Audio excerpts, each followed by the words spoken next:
কালো হাত, ফ্যাসিবাদের কালো হাত, খুনি হাসিনার কালো হাত, হাসিনা লজ্জায় বাঁচি না, হাসিনা লজ্জায় বাঁচি না, খুনি হাসিনার পতনে আবু সাইদ স্মরণে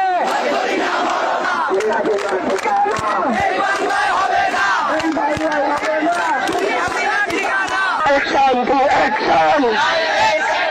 ফ্যাসিবাদের বিরুদ্ধে, খুনি হাসিনার বিরুদ্ধে